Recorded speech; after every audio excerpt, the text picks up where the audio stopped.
الحمد لله رب العالمين والصلاة والسلام على سيد الأنبياء والمرسلين وعلى آله وأصحابه أجمعين أما بعد فأعوذ بالله من الشيطان الرجيم بسم الله الرحمن الرحيم فإذا نقر في الناقور فذلك يومئذ يوم عسير على الكافرين غير يسير صدق اللہ العلی العظیم۔ محترم حضرات، میں نے آپ کے سامنے سورہ مدثر کی 3 آیات تلاوت کی ہیں جن میں اللہ رب العزت ارشاد فرما رہے ہیں، پھر جب سور میں پھونک ماری جائے گی تو وہ دن بڑا سخت ہوگا جو کافروں پر آسان نہیں ہوگا۔ اس آیت میں جو لفظ استعمال کیا ہے ناقور، اس کا ترجمہ ہم سور سے کرتے ہیں جسے سنگ بھی کہتے ہیں۔ ایک اور لفظ استعمال ہوتا ہے ناقوس کے نام سے۔ یہ کیا چیز ہے؟ آپ نے دیکھا ہوگا ہندوؤں کے مندروں میں صبح ہی سورج نکلنے کے وقت ایک چیز بجائی جاتی ہے جو سیپی سے بنائی جاتی ہے۔ اسی کو سنگ کہتے ہیں یا ناقوس کہتے ہیں یا سور کہتے ہیں۔ اللہ رب العزت نے اسی کا تذکرہ فرمایا ہے کہ روز قیامت جب سور پھونکا جائے گا تو یہ دن کوئی معمولی دن نہیں ہوگا بلکہ بڑا ہیبت ناک دن ہوگا اور سخت ترین دن کافروں کے لیے ہی ہوگا۔ دراصل اللہ رب العزت نے پورے قرآن میں سور کے متعلق 9 یا 10 جگہ تذکرہ کیا ہے۔ یہ کیا چیز ہے؟ دراصل اللہ رب العزت نے جب یہ کائنات بنائی تو اس کائنات کے بنانے سے پہلے یہ فیصلہ فرما لیا کہ یہ جو کائنات یا جو کچھ مخلوقات میں بنا رہا ہوں ایک دن ان کو ختم کرنا ہے، اور ان کو ختم کرنے کے لیے اللہ رب العزت نے پہلے سے ہی ایک فرشتہ بنایا اور اس کے ہاتھ میں یہ سور دے دیا تاکہ وہ پھونکے۔ جب اللہ کا حکم ہو تو یہ ساری کائنات درہم برہم ہو جائے اور ختم ہو جائے۔ روایات بہت ساری ہیں۔ حضرت وہاب فرماتے ہیں کہ اللہ رب العزت نے سور پیدا جو کیا ہے یہ کوئی معمولی چیز نہیں ہے، یہ جو ناقوس ہے یہ کوئی ہلکی پھلکی چیز نہیں ہے، بلکہ اللہ رب العزت نے جب عرش بنا لیا تو اس کے بعد سب سے پہلے اللہ تعالی نے سور بنایا۔ اور سور کیسا بنایا؟ یہ ناقوس کیسا ہے کہ شیشے کی گولیاں ہیں باریک باریک، اس سے یہ بنایا گیا ہے، یعنی آر پار دکھائی دیتا ہے، سفید ہیں اور آر پار دکھائی دیتا ہے۔ اس کی کیفیت ہم صرف اتنی ہی جانتے ہیں کہ سفید ہے اور شیشے کا بنا ہوا ہے، لیکن دیکھنے میں کیسا ہے کچھ اندازہ نہیں کیا جا سکتا۔ اللہ رب العزت نے جب سور بنایا تو عرش کو حکم دیا کہ اسے اٹھا لے، تو عرش نے سور کو اٹھا لیا۔ اس کے بعد اللہ رب العزت نے فرمایا کن، یعنی ہو جا، تو ایک فرشتہ وجود میں آیا، یعنی اللہ کے حکم سے ایک فرشتہ پیدا ہوا جس کا نام اسرافیل ہے۔ اللہ رب العزت نے حکم فرمایا کہ سور لے لے، تو حضرت اسرافیل علیہ السلام نے وہ ناقوس عرش الہی سے اپنے ہاتھوں میں تھام لیا۔ یہ ناقوس کیسا ہے؟ بہت بڑا ہے، اس کے اندر بے شمار سوراخ اور روزن ہیں۔ روایات میں آتا ہے، حضرت وہاب فرماتے ہیں کہ اللہ رب العزت نے جتنے نفس پیدا کیے ہیں، جتنی جان ہے، جتنے جاندار ہیں روئے زمین پر، اللہ نے جب سے کائنات بنائی اور جب تک ختم ہوگی جتنی بھی جاندار مخلوق ہے ان جاندار مخلوقات کے بقدر اللہ رب العزت نے اس ناقوس کے اندر سوراخ رکھے ہیں، روزن رکھے ہیں۔ اور روایت میں آتا ہے کہ اتنے زیادہ سوراخ ہیں کہ ایک سوراخ سے صرف ایک روح گزرے گی، ایک سوراخ سے دو روح نہیں گزر سکتی۔ یعنی اللہ رب العزت نے جب ناقوس بنایا اسی وقت یہ فیصلہ کر لیا کہ کتنی مخلوق مجھے پیدا کرنی ہے، جتنی مخلوق پیدا کرنی تھی اتنے ہی سوراخ اس ناقوس کے اندر اللہ رب العزت نے پیدا فرمائے۔ اللہ تعالیٰ نے اسے کتنا بڑا بنایا ہے، اس بات سے اندازہ لگایا جا سکتا ہے کہ حضرت اسرافیل علیہ السلام نے اسے اپنے منہ سے لگایا تو جو حصہ منہ سے لگا ہے وہ زمین اور آسمان کی چوڑائی کے برابر ہے۔ اتنا بڑا یہ ناقوس ہے یا اتنا بڑا یہ سب ہے۔ حضرت اسرافیل علیہ السلام کے متعلق بھی چند باتیں معلوم ہو جائیں تو اندازہ ہوگا کہ اس کی کیا اہمیت ہوگی قیامت کے دن۔ حضرت اسرافیل علیہ السلام کو اللہ رب العزت نے پیدا فرمایا، اس لیے تاکہ قیامت میں وہ ناقوس کو پھونک سکے، اس میں ہوا کے ذریعے آواز پیدا کر سکے۔ حضرت ابو امامہ رضی اللہ تعالیٰ عنہ فرماتے ہیں کہ 4 فرشتے بڑے اہمیت کے حامل ہیں، جن میں سے ایک جبرائیل ہیں جن کا نام عبداللہ ہے، اور دوسرے میکائیل ہیں جن کا نام عبید اللہ ہے، اور ایک اور ہیں جن کو اسرافیل کہتے ہیں، جن کے ہاتھ میں اللہ رب العزت نے سور دے رکھا ہے تو ان کا نام عبد الرحمن ہے۔ یہ عبد الرحمن یا حضرت اسرافیل علیہ السلام کیسے ہیں؟ حضرت ابو ہریرہ رضی اللہ تعالیٰ عنہ روایت کرتے ہیں کہ جب سے یہ بنے ہیں ان کے ہاتھوں میں سور یعنی ناقوس ہے، اور یہ پلک جھپکائے بغیر عرش الہی کی طرف نظر رکھے ہوئے ہیں کہ اللہ کا حکم ہو تو میں فوراً اس کو بجا دوں۔ حدیث میں آتا ہے کہ حضرت اسرافیل کی آنکھیں ایسی ہیں جیسے 2 ستارے چمکتے ہوئے ہوتے ہیں۔ حضرت ابو ہریرہ رضی اللہ تعالیٰ عنہ بیان کرتے ہیں کہ ایک یہودی نے نبی کریم صلی اللہ علیہ وسلم سے سوال کیا کہ اللہ کے قریب سب سے زیادہ کون ہے؟ تو نبی کریم صلی اللہ علیہ وسلم نے ارشاد فرمایا کہ اللہ کے قریب سب سے زیادہ اسرافیل علیہ السلام ہیں، ان کے بعد جبرائیل ہیں، اور ان کے بعد میکائیل ہیں۔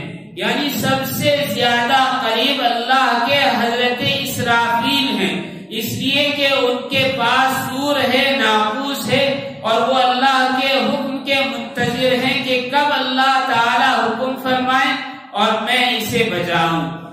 حضرت ابو سعید فرماتے ہیں سور پھونکنے والے فرشتے یعنی حضرت اسرافیل کے داہنی جانب حضرت جبرائیل ہیں اور بائیں جانب حضرت میکائیل ہیں۔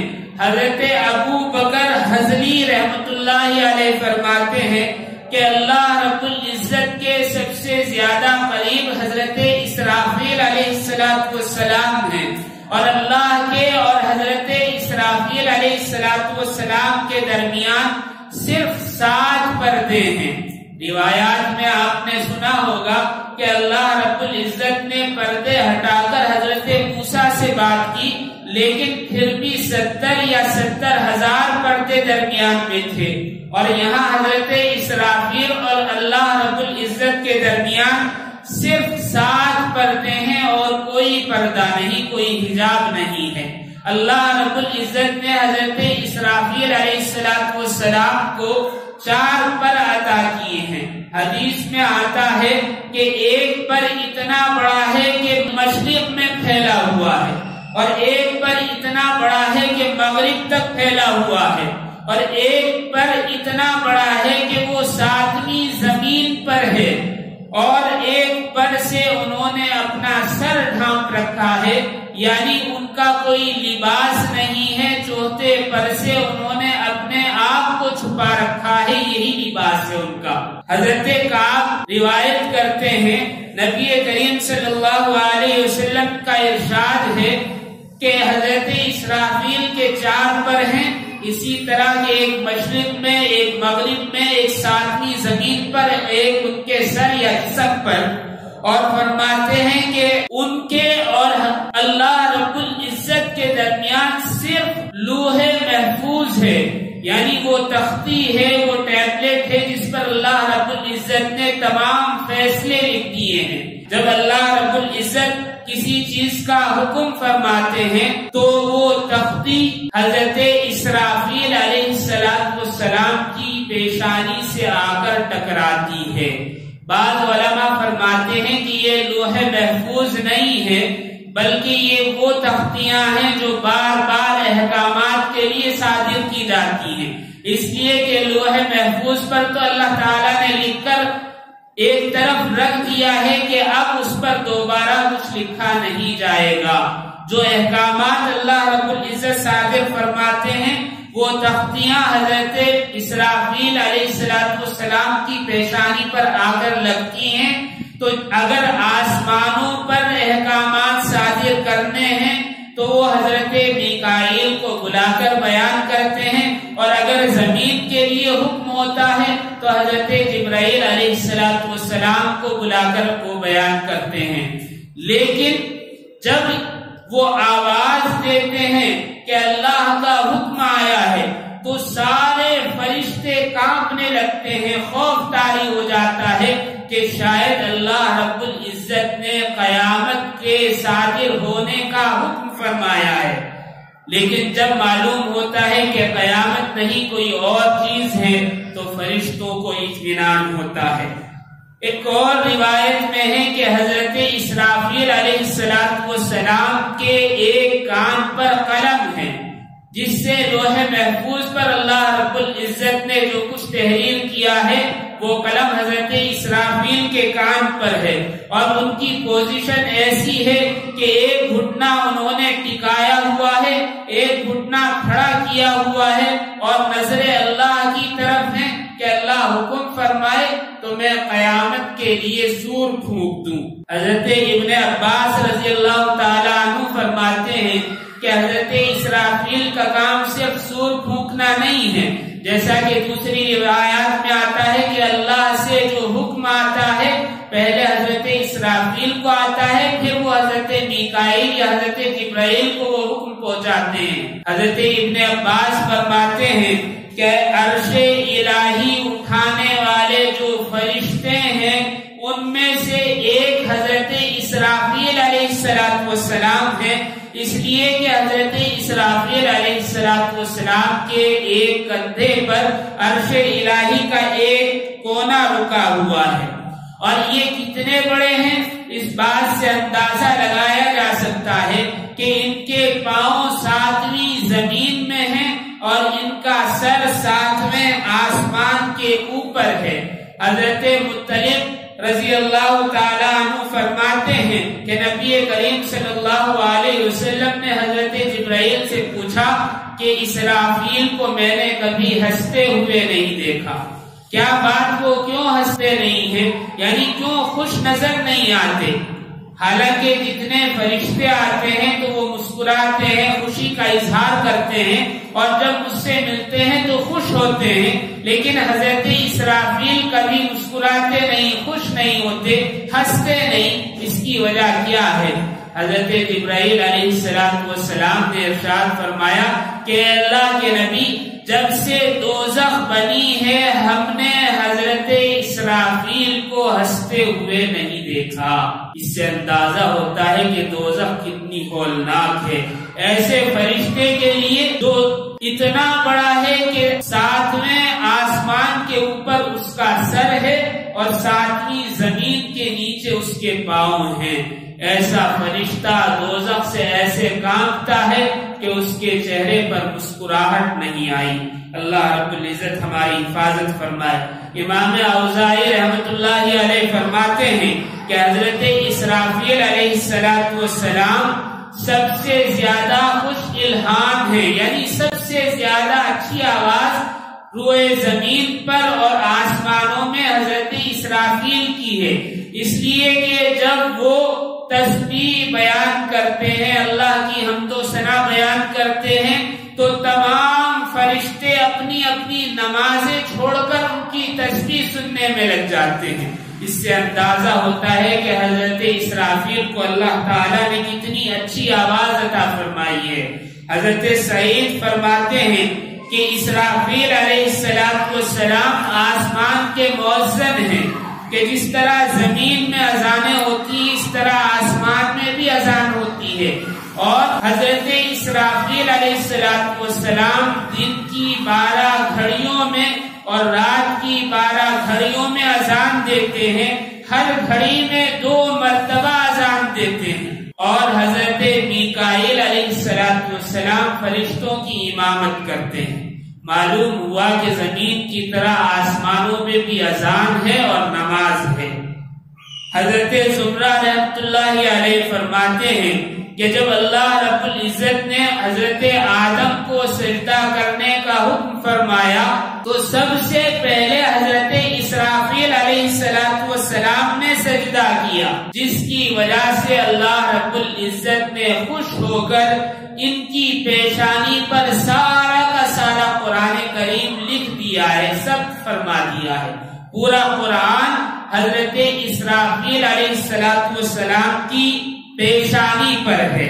ان کا کام معلوم ہو گیا کہ عرش الہی کو اٹھانا، پیغامات پہنچانا، اور سب سے اہم کام یہ کہ روز قیامت برپا کرنے کے لیے یہ سور پھونکیں گے، یعنی ناقوس بجائیں گے، سنگ بجائیں گے۔ یہ سنگ کیسا ہوگا؟ بڑا ہیبت ناک ہوگا۔ جب یہ بجے گا تو ساری زمین، آسمان، کائنات میں جتنے سیارے ہیں سب درہم ہو جائیں گے، کوئی چیز صحیح سالم نہیں رہے گی، ہر چیز تباہ اور برباد ہو جائے گی، پہاڑ روئی کے گالوں کی طرح اڑتے پھریں گے اور زمین پھٹ جائے گی، سمندر ابل پڑیں گے، اور یہاں تک کہ چاند، سورج، ستارے آپس میں ٹکرا کر ختم ہو جائیں گے، سورج اپنی روشنی ختم کر دے گا، ستارے جھڑ جائیں گے، جیسے کہ آسمان سے بارش کے قطرے گرتے ہیں اس طرح زمین پر ستارے برسیں گے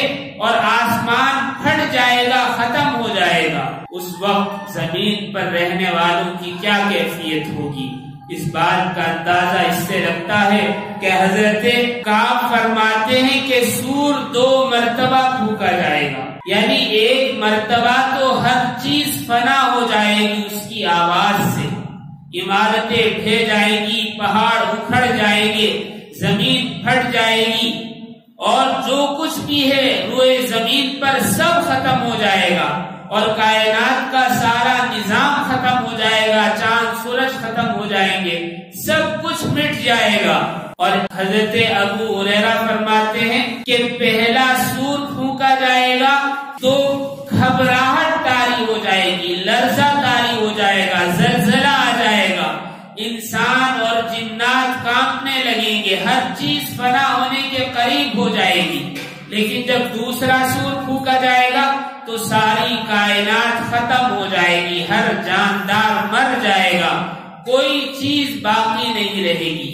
روایات میں آتا ہے، نبی کریم صلی اللہ علیہ وسلم کی احادیث ہیں کہ حاملہ کا حمل گر جائے گا، لوگوں کے دل پھٹ جائیں گے، سینے پھٹ جائیں گے، کانوں سے خون بہنے لگے گا، دماغ پھٹ جائیں گے درد کی وجہ سے، اتنی ہیبت ناک کی آواز ہوگی ناقوس کی۔ آپ نے دیکھا ہوگا کہ جب بفر بجتے ہیں تو کانچ ٹوٹنے لگتا ہے، چھوٹے سے بفر سے، یعنی جو ایک چھوٹا سا اسپیکر ہے اس کی کوئی حیثیت نہیں ہے، روئے زمین پر 10، 20، 30 انچ کا اسپیکر جب بجتا ہے تو شیشے ٹوٹنے لگتے ہیں، کمرے میں رکھی ہوئی چیزیں کانپنے لگتی، لیکن جب ناقوس بجے گا تو سینے پھٹ جائیں گے، زمین شق ہو جائے گی، عمارتیں بوسیدہ ہو جائیں گی۔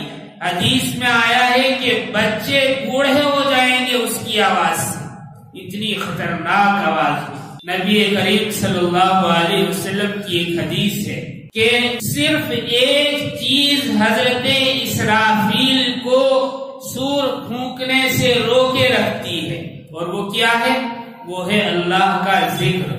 جب کوئی بندہ روئے زمین پر اللہ کہتا ہے، اللہ کو پکارتا ہے، تو اللہ رب العزت حکم فرماتے ہیں حضرت اسرافیل کو کہ 40 سال تک سور کو مؤخر کر دو، یعنی ناقوس 40 سال تک پھونکا نہیں جائے گا۔ اگر اس درمیان پھر لفظ اللہ کی کوئی صدا لگا دے، اللہ کو پکار لے، اللہ کا ذکر کرے، تو پھر 40 سال کا اور اضافہ کر دیا جاتا ہے۔ لیکن یہ ہمارے لیے 40 سال ہیں، حضرت اسرافیل کے لیے نہیں۔ کیوں؟ اس لیے کہ وہ عرش الہی کے نیچے ہیں، وہاں تو وقت ہی نہیں ہے، ٹائم ہی نہیں ہے، اور جہاں وقت نہیں ہے، ٹائم نہیں ہے، وہاں کے لیے یہ ایک لمحہ یا ایک سیکنڈ سے بھی کم وقت ہے، 40 سال۔ اللہ رب العزت سب کی حفاظت فرمائے۔ ہر چیز فنا ہو جائے گی، سب ختم ہو جائے گا، تو اللہ رب العزت 40 کا گیپ رکھیں گے، فاصلہ رکھیں گے، کہ اللہ رب العزت ایک سور سے دوسرے سور کے درمیان 40 کا فاصلہ رکھیں گے۔ لوگوں نے پوچھا کیا 40 دن؟ کہا کہ پتہ نہیں، کہا کہ 40 مہینے، کہا کہ پتہ نہیں، کہا کہ 40 سال کے مجھے یاد نہیں ہے کہ نبی کریم نے کیا فرمایا تھا۔ بہرحال دوسری روایات سے معلوم ہوتا ہے کہ 40 سال کا فاصلہ ہوگا، پھر اللہ رب العزت روئے زمین پر ایک خاص بارش فرمائیں گے۔ یہ بارش ہر چیز کو 40 ہاتھ تک ڈھانپ دے گی، یعنی وہ پانی 40 ہاتھ اونچا ہر چیز پر چڑھ جائے گا۔ تو پھر اللہ رب العزت سب سے پہلے حضرت اسرافیل کو اٹھائیں گے، اور وہ دوسرا یا تیسرا سور پھونکیں گے، تو زمین سے انسان اور مخلوق ایسے اٹھے گی جیسے سبزہ اور گھاس پیدا ہوتی ہے۔ اللہ رب العزت اس کے بعد میدان حشر میں سب کو جمع کر لیں گے۔ یہ بڑا ہولناک منظر ہوگا۔ حضرت ابو سعید خدری روایت کرتے ہیں کہ نبی کریم صلی اللہ علیہ وسلم پریشانی کے حالت میں تھے، بے چینی کی حالت میں تھے۔ صحابہ نے کچھ کہا تو فرمایا میں کس طرح آسودہ ہو جاؤں، یعنی مطمئن ہو جاؤں، میں کیسے اطمینان سے رہ سکتا ہوں جبکہ اسرافیل کے ہاتھوں میں سور ہے اور انہوں نے وہ سنگ یعنی ناقوس اپنے منہ سے لگا رکھا ہے کہ اللہ کا حکم ہو تو میں اسے پھونکوں، اور ان کے ماتھے پر بل پڑے ہوئے ہیں، یعنی ایک لمحہ ایک سیکنڈ کی بھی دیر نہیں کریں گے، اتنی تیاری سے وہ بیٹھے ہوئے ہیں اور اپنے کان اللہ کے حکم کی طرف متوجہ کر رکھے ہیں کہ اللہ تعالی جیسے ہی حکم فرمائے یہ انتظار ختم ہو اور وہ فوراً اس کو بجا دیں۔ صحابہ کرام رضوان اللہ تعالی علیہم اجمعین پریشان ہو گئے۔ فرمایا پھر کیا ہوگا؟ نبی کریم صلی اللہ علیہ وسلم نے ارشاد فرمایا تمہیں یہ دعا کرنی چاہیے۔ کیا دعا؟ حسبنا اللہ ونعم الوکیل علی اللہ وتوکلنا، یعنی ہم اللہ ہی پر بھروسہ کرتے ہیں اور توکل کرتے ہیں، اللہ ہی ہمارے لیے کافی ہے اور وہی سب کچھ ہے، جو کچھ انحصار ہے ہمارا اللہ رب العزت ہے۔ اس سے ہو سکتا ہے کہ ہماری آفات کم ہو جائے۔ اللہ رب العزت روز قیامت کی ہولناکیوں سے ہم سب کی حفاظت فرمائے اور اپنے احکامات پر چلنے کی توفیق عطا فرمائے۔ آخر میں اللہ رب العزت نے صاف بیان فرما دیا کہ وہ دن، اس دن ناقوس پھونکا جائے گا، اس دن کافروں کے لیے بڑی سختی ہے، یعنی آسانی نہیں ہے۔ اسی لیے جو اس دنیا سے ایمان کے ساتھ رخصت ہو گیا وہ مومن اور مسلمانوں میں ہے، اور جو اللہ کی نافرمانی میں چلا گیا اس کے لیے وہ دن بڑا ہولناک ہوگا۔ اللہ تعالی ہم سب کی حفاظت فرمائے۔ وآخر دعوانا ان الحمدللہ رب العالمین۔